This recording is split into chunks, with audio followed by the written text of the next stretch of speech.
Good evening, everyone. It is me, Jeanette Martin, the owner of MYBC Consulting, and this time it is time for the virtual bookstore author series. And this is something I created, I think, at the beginning of the year. Yeah, it was at the beginning of the year when I was looking around my house going, I know the author of that book and that book and that book and that book. And by me not sharing out to the world these incredible authors and their books, we're not doing the world any good. So tonight I'm super excited because I am personally, business-wise, team-wise, connected to Jennifer Lyall. And we both belong to a V Team chapter that is a global networking chapter. So good evening, Jennifer.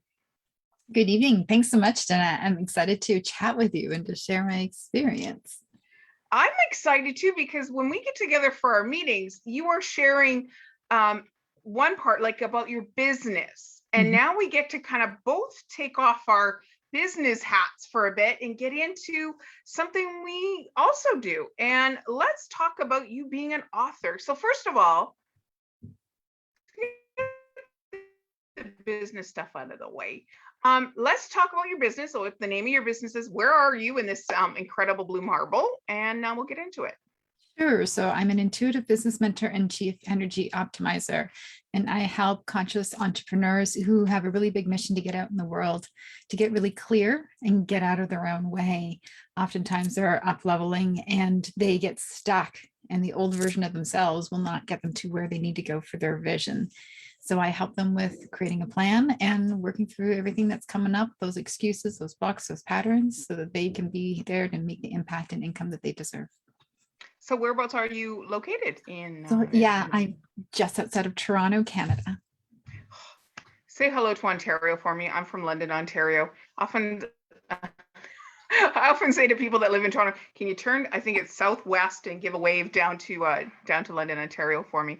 And by the way, I just want to say your flowers are looking spectacular. I can smell the tiger lily all the way across the prairies and over the mountains to my house. I love tiger lily. It is delicious, delicious.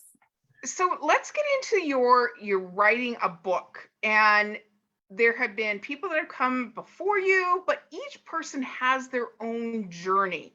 So what spurred you to pick pen or pencil or fingers to keyboard to write your book, Jennifer? I guess I would need to talk a little bit about my personal journey then, because that's what led me to it. I dove into my spiritual journey back in 2010. And through that, I discovered automatic writing.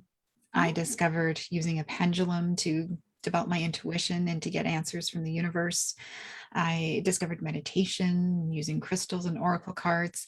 And it was through the automatic writing that I was being nudged by the universe to write a book.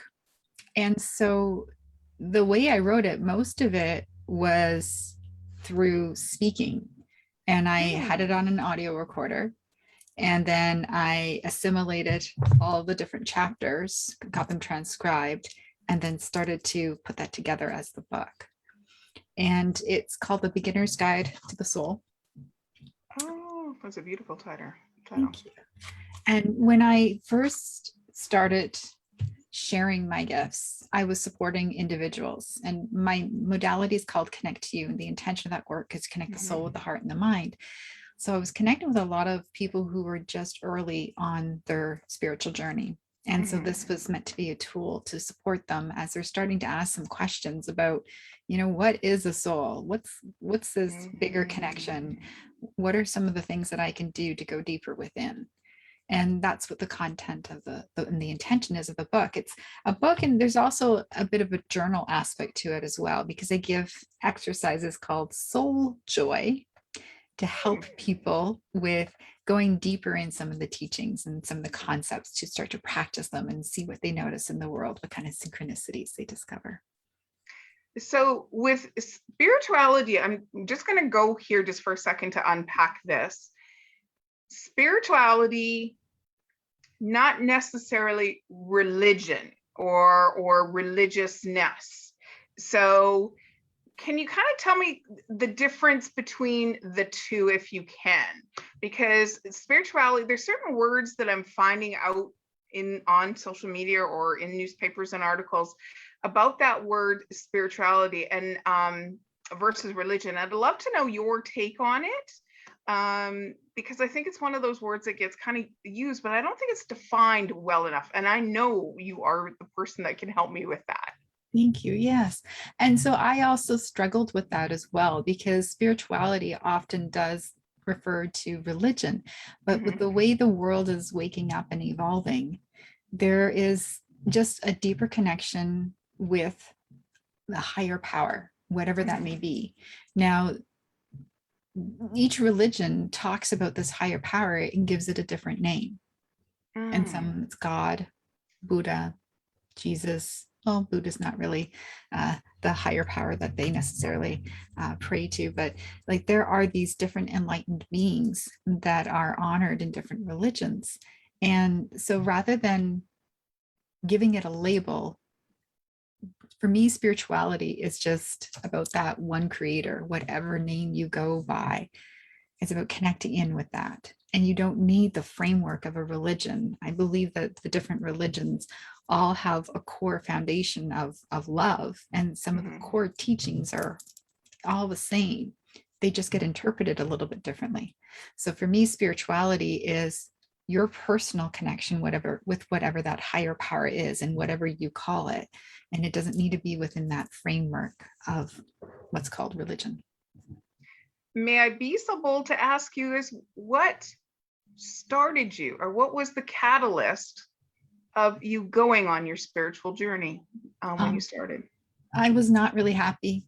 I was really frustrated. My business was not doing well, and I was beating myself up a lot. And I was at this place of, oh my goodness, I'm a smart woman. I have a business degree with honors. Why isn't this working? And so I just gave myself permission to discover what made my heart sing. And so as a result of that, I connected with this woman. We attended a networking event and we were encouraged to exchange services. And this woman said, well, I'll do a soul reading for anybody who can help me with something in my business. And it's like, oh, well, that's going to help me figure out what makes my heart sing. And at that time, I started my business. I had launched a video podcast way before podcasting was cool. So this is 2008. So I said, well, I can teach you about podcasting. And it was something she wanted to learn about too. So it was in that reading, soul reading, what she does is she tunes into something that's called an Akashic record. And for those who aren't familiar with the Akashic records, they say that there's like a book up in heaven's library for each individual. And in this book, it has information about all of your lifetimes, past, present, and future, all the different possibilities. And it can help you with getting insights as to why there are certain patterns that keep showing up. And so when she opened my book, she said, wow, I see your business evolving to incorporate spirituality. I was like, oh, really? Like, do you see me doing work at Deepak Chopra or Wayne Dyer? And she's like, well, no, I don't. Way to think big, Jennifer. I love it. But I see you working with your hands, and I see you discovering some sort of tool that's really significant on your path. And my uncle's an energy healer. He lives in Europe, and I've only met him twice. So he wasn't like a big part of my life, but he was somebody who did make an impact on me. And so I knew that, and he told me that there was one in every generation. So she says, I see you come from this long lineage of healers and you have access to that wisdom. So that is what opened the door to a spiritual wonderland. And then I discovered oracle cards and crystals and dowsing, automatic writing and meditation. And it's been nonstop since then. Oh, I love that. There seems to be so many different modalities that you are able to use to get to the core of your spirituality, or is it practice your spirituality or get to the core? What would you say is the correct terminology there? So there's, to me, a practice is just things that you do to honor your inner connection. Okay. To me, it took a lot of undoing. So it was about peeling back the old ways of being. So meditation helped to peel back a number of different layers, helped me to tune into myself, helped me to listen to my intuition more. Dowsing with the pendulum was a significant part of my journey because it started to give me a visual representation of like, it's like, all right, universe, I'm speaking to you. This is the tool that I'm using. Let's have a conversation. And it's started out as the 20 questions game with show me yes, show me no, show me yes, but show me no, but, and then it evolves with a ray chart where I can get more specific questions. So I ask, like, do I join V team on a scale of 1 to 10? How beneficial is it for me to join V team? On a scale of 1 to 10, how beneficial is it for me to do X? And it helps me let go of the fear of missing out, because I was so afraid of making the wrong decision. So afraid of making the wrong decision. And it really hindered my ability to follow through. So it helped to peel back those layers, to surrender and trust in some sort of greater power that is in all of us, to be quite frank.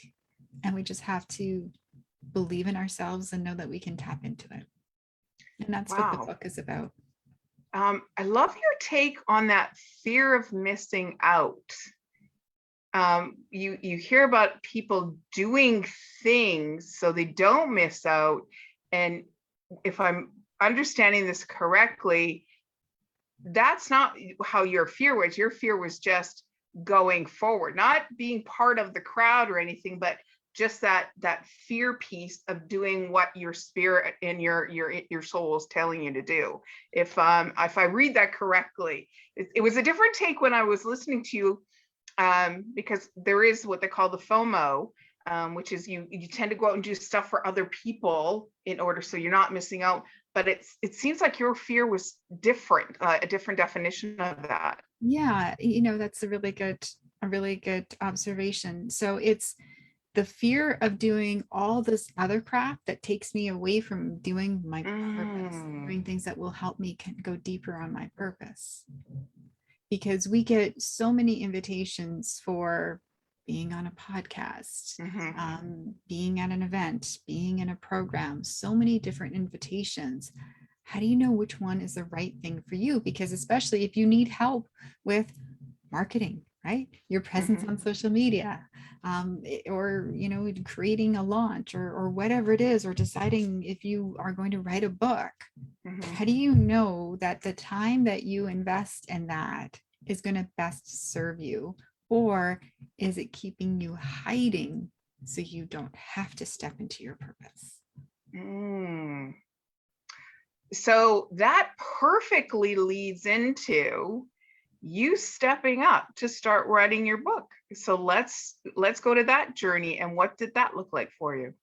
So I would literally have a sensation that would come over me, that I would have a sense of, this is going to be another chapter of my book. So I would go somewhere where it'd be quiet. It could be in the forest, or it could have been down by the lake, or it could have been just parking the car over in a parking lot at a park and just sitting there with my voice recorder and recording what came out.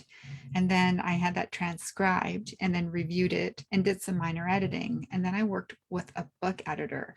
And that was really helpful, because she helped me understand how to compile the different chapters that I had pulled together from the reader's perspective, and think about what the reader's journey is like. So she asked me questions. It's like, okay, well, you talked about this. I don't really understand it. So giving more clarity. So that helped me with compiling the book. And then I had some different quotes that I wanted to put in there, and some different poetry and things that were content that was owned by other people.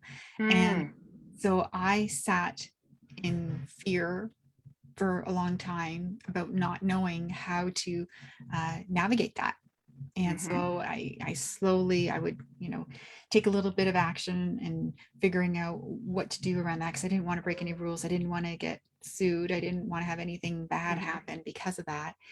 And so I eventually just took it all out, because I reached out to certain people to ask if I could have permission, didn't hear back, and yada, yada, yada. And then there was other stuff that was like research. And so I after a few years, I had finally hired a ghostwriter who knew how to do all that. And so she did the footnotes. She taught me how to do the footnotes and what I needed to do and what needed to be referenced. So I got that information. I had some different friends proofread it for me, and also give me their feedback, and adjusted things a little bit more. And then the catalyst of what had me finally published. So when I first wrote that book, I started in 2012 and then continued and had completed that first draft with a book coach in 2013. And then I sat on it. So at that, when I first wrote it, I was serving individuals. And then my business has grown and evolved where I'm serving entrepreneurs. And it's like, oh, do I really want to publish this book? Because now it's out of context. It doesn't really serve my target market. Do I bother with it? And I always had excuses of, oh, I don't have enough time. I don't have enough money. And it really isn't that expensive. There is some expenses to creating it, but I had so many excuses. And then finally, last year, I launched a program called Ready to Be Seen. And the intention of that program is to help entrepreneurs with stepping into their truth, doing energetic releases of all these things that are holding them back, and then taking action so that you can create new neural pathways. So for me to be in integrity, I needed to also be committing on what am I going to be in action on that I'm holding back in. And so I needed to publish that book.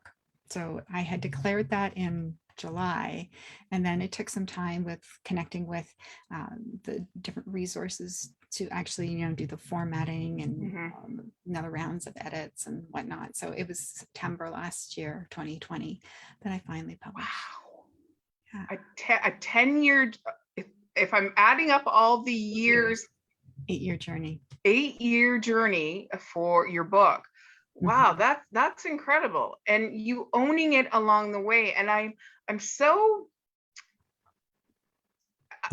think the word I'm thinking about is really want to honor you in your process of knowing how your words, the action of you typing or speaking, that you took ownership of along the way of each step, and whether you had to put that step down for a bit to get connected again to something in your reality, to pick that back up and honor it along the way.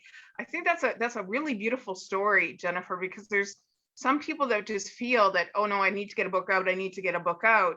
And, we've all picked up a book and you're like, whew, this person wrote this one too fast. The message is all mixed up and it just is not flowing well. So I just want to stop and honor you for recognizing how your greatness was going to be received to the world in your book. So with this, I would love for you to read the back of your book. I love this opportunity. And then you may choose somewhere in your book to open up and share part of a chapter with us. Oh, wow. Thank you. Okay. So on the back, I have, who am I? It's a question you ask when you have this feeling of there's more to this life than what you're currently experiencing. There's this inner knowing that there is something more waiting for you, and it begins with an inner discovery. You're not just a logical mind and a physical body you've been living and experiencing life through.